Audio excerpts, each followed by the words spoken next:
Ladies and gentlemen, it is my privilege and honor to introduce to you, put your hands together for Mr. and Mrs. Robbie and Sherry!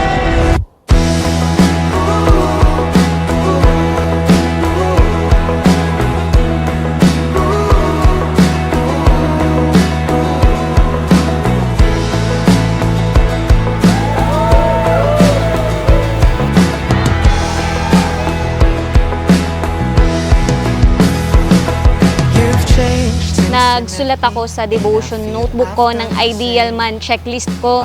In specific ko talaga kung ano yung gusto ko talaga sa lalaki. And after 2 years, God answered my prayer. Which is dumating nga siya sa buhay ko, niligawan niya ako. Ayun, doon nag-start.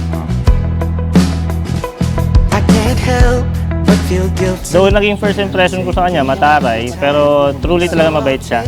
Napaka-thoughtful niya, tapos masipag din talaga siya pagdating sa trabaho, mapagawain sa bahay, masipag talaga siya. For the rest of our lives.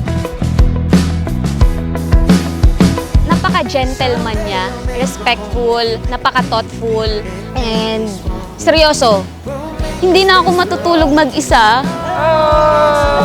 Wala naman akong ibang hinihiling sa lalaki. Hindi naman ako katulad dati nagde-desire ng mayaman, ganon. Pero yung mag-serve lang kami together is enough na. Yun, yung we surrender, we choose to live with God, na siya yung maging center ng relationship namin.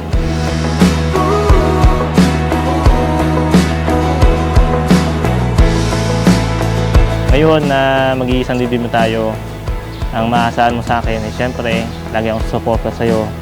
Lagi akong andito, lagi kitang aalagaan. Sabi ko nga sa'yo, di ba lagi, I love you more and I love you more than each day. Hindi yun matitigil, kumbaga, mas papahabain ko pa yun kasi ngayon mag-asawa na tayo. Mag-iisang dibdib na tayo.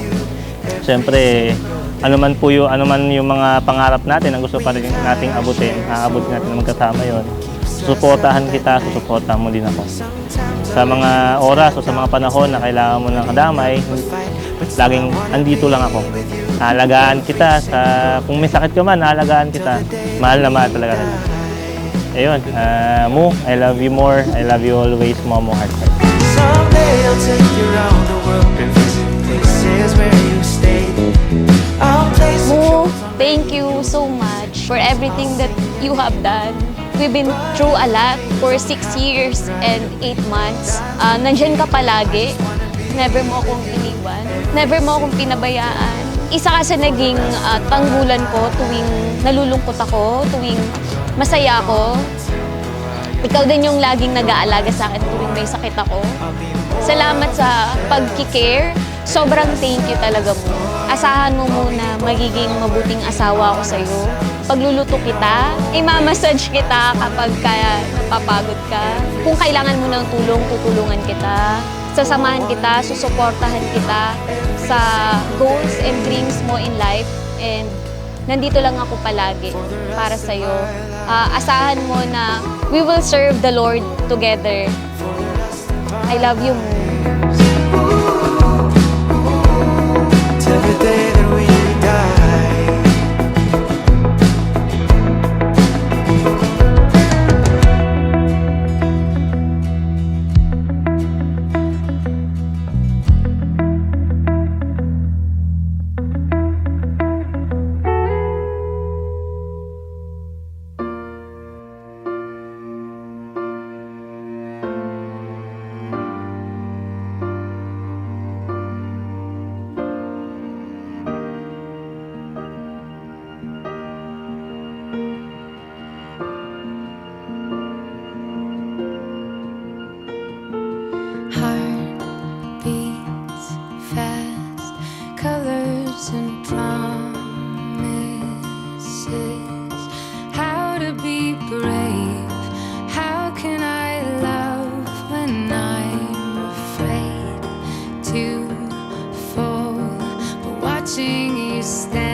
years. I love you for 1,000 more. And all along I believed I would find you. Time has brought your heart to me. I loved you for 1,000 years. I love you for 1,000 more.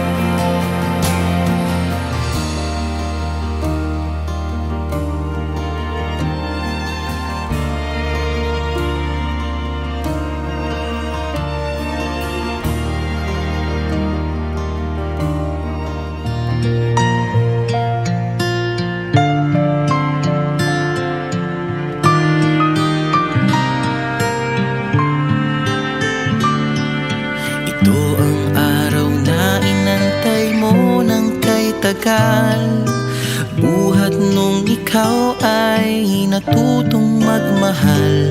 Nasaktan at nabigo, lumuha at natuto na ang pag-ibig nga pala'y hindi isang laro. Sa milyon-milyon na tao dito sa mundo ay may nag-iisang nakalaan para sa'yo. Siya rin ang dahilan ba't mga dating sininta ay di ipinagkaloob sa'yo ng tadhana. Saksing iyon ating mga pamilya at kaibigan sa harap ng ating Diyos na makapangyarihan.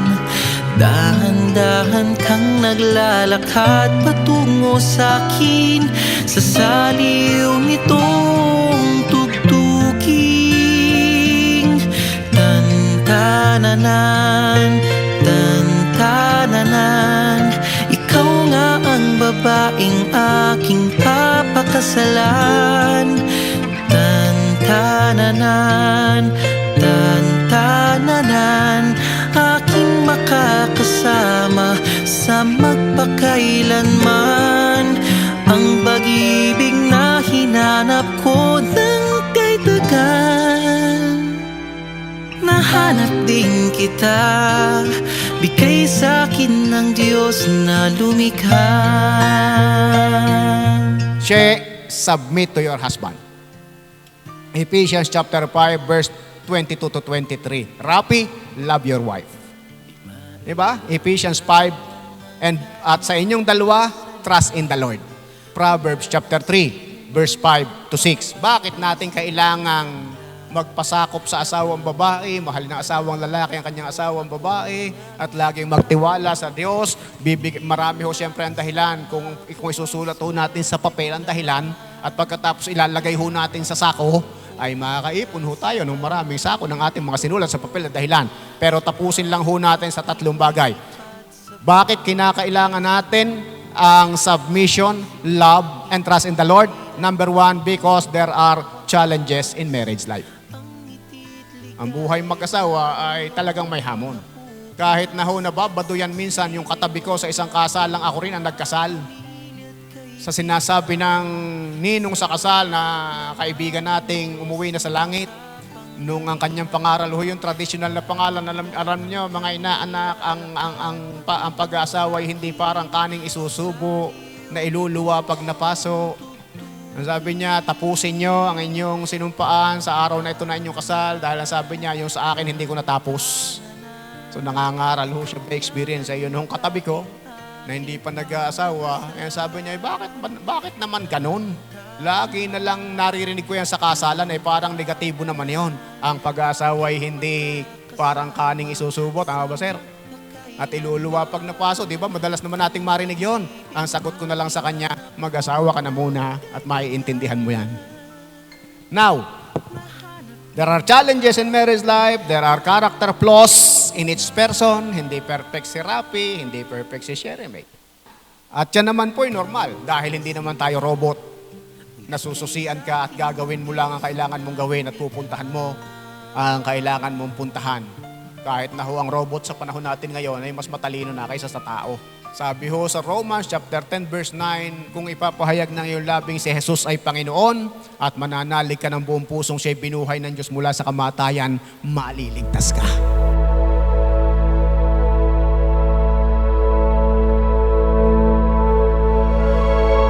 Oh, my one and only, my only one. You are even more beautiful today. And hindi ko lang maiwasan na mapangiti or ngumiti habang tinitingnan ka. Naalala ko lang yung mga unang pagkakataon na una tayo nagkakilala, nagkausap. Hindi ko lang akalain na ito na tayo ngayon. Sobrang dami nating mga memories na masasaya, lalo na pag lumalabas tayo. Yung tipong hindi na natin na mamalayan ng oras. Yung tipong nagkukwentuhan lang tayo, ang masaya. May pinag-uusapan tayo na makakaranasan natin. Nagtatanungan sa nag-aasaran. Pero syempre, ang buhay ng tao ay hindi laging up. Meron din down.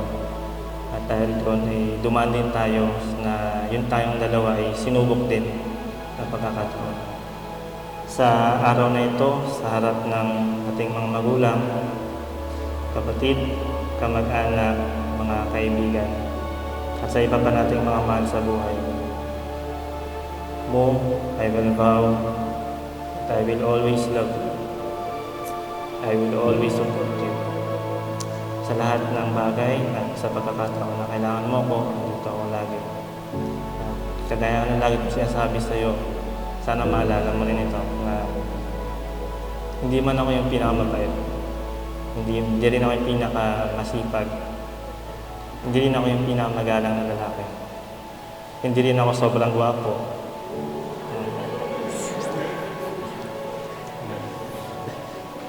Pero nakangako ko sa harap nila, I will do my best for you to be the best husband for you. Kasama ng Panginoon, ikaw at ako, sabay nating aabutin yung mga pangarap pa na pinag-uusapan natin. At syempre, kagaya na sabi ko kanina, hindi lahat ng buhay ay up. May mga down din na narating. Pero magkasama nating lalampasan lahat ng pagsubok. Again, Mo, I will love you more. I will love you more than each day. I will love you always. Mua, heart, heart.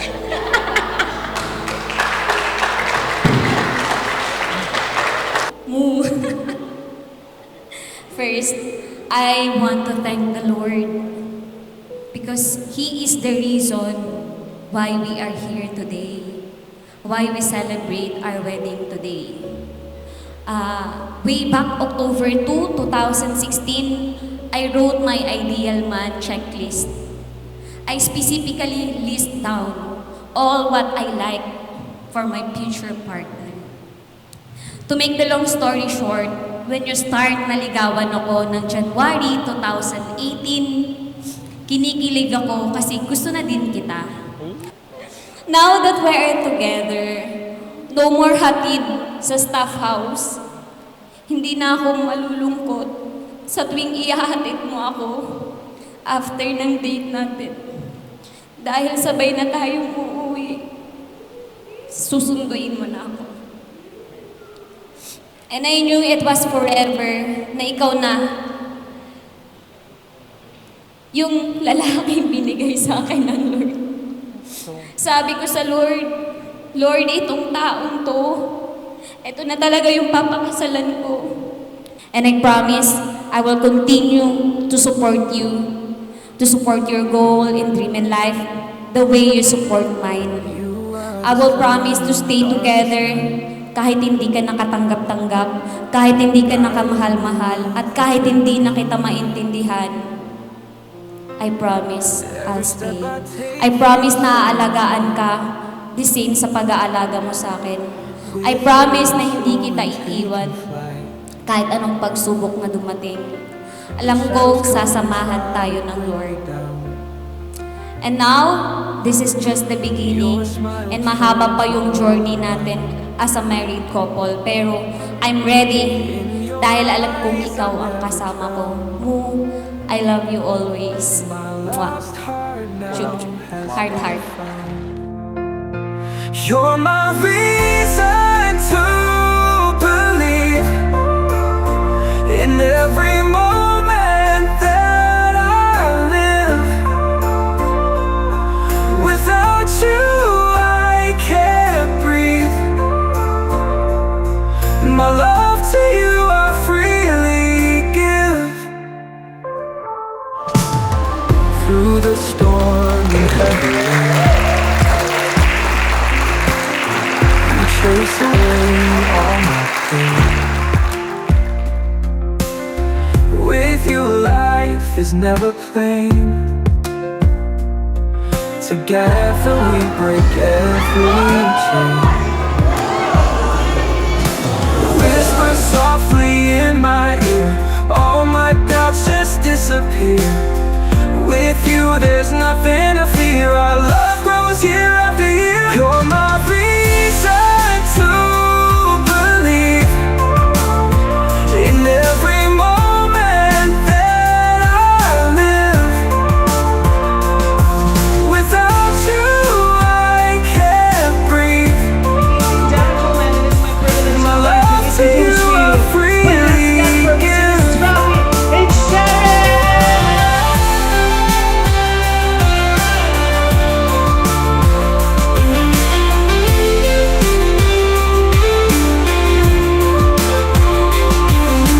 Whisper softly in my ear, all my doubts just disappear. With you, there's nothing to fear. Our love grows year after year. You're my reason to believe in every moment that I live. My love to you, I freely give.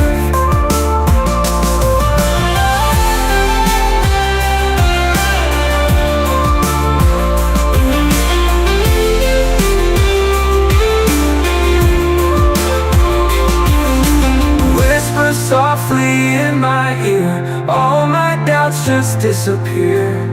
With you, there's nothing to fear. Our love grows year after year. You're my reason to believe in every moment that I live. Sa lahat-lahat, maraming salamat sa inyong pagsama sa pag-aasawa ng dalawa, pagsasama, ipagdasal nating lahat na sila'y tumagal hanggang sa walang hanggan. Okay, ingatan ang bawat isa na hindi magkasakit. Ang dami na kasing sakit ngayon sa mundo. Ha? At inaasahan ko yan, mga anak, na magtatagal kayo. Okay? Thank you. God bless sa ating lahat. Wala ko ibang masasabi sa inyong dalawa. Mag-unawaan lang kayo. Gayahin niyo si Papa niyo. Hindi kami palaway. Yun lang. God bless lang sa inyong dalawa. So, God bless you. Marami pa tayong pag-uusapan sa mga susunod na araw. Antay-antay sa review ni Ninang. Congratulations! Maraming salamat, Ma'am Break of Floor. Okay, so kung saan ka man dadalhin ng Lord, dalhin mo ang buong pamilya mo. Okay? And God bless you both. Mahal namin kayo. We will always here for you. Si Kuya June, Ate Beck, si Shikain and Isaiah. And we will support you all the way. God bless you. Maraming salamat po sa pagtanggap po sa akin, lalo na po nung umuwi kami sa Bicol. Ramdam na ramdam ko po yung pagmamahal niyo po, lalo na nung first time pa lang po niya ako pinakilala in personal po. And thank you so much pala sa mga pinsan ko, sa mga pamangkin, sa mga friends namin, especially sa family namin sa church. Maraming salamat po. Kagaya po na lagi mo sinasabi na one of the biggest blessing po sa amin na dinala po kami, kasama po kayo. Yun po, maraming salamat po kasi hindi naman po talaga ito magiging possible kung wala po yung tulong nyo, kung wala po yung presence nyo. Thank you so much, Ate Mau, sa lahat-lahat po. Thank you po talaga. And sa Asher, ayan sa mga bebe ko, sa mga bebe loves. Mga tumugtog po sa violin, Jasmine, Joy sa keyboard, thank you po. Kay Kuya Mark, beatbox, and sa acoustic, kay David Buesa. Ayan. Sa Man, Multimedia Arts Network po, ayan sa church. Yung mga ka-member ko, Shek, thank you so much po. Salamat talaga sa lahat ng inyong tulong. Hindi po magiging maganda itong wedding namin kung hindi po dahil sa inyo. Ate Ai, salamat po sa pag-support. Talagang parang coordinator. Kay Brother Mar sa aming transportation po from simula kaninang umaga hanggang hapon. Ninong Goods, thank you sa pag-drive. Thank you po, thank you so much po sa pag-stay sa lahat. God bless us all po.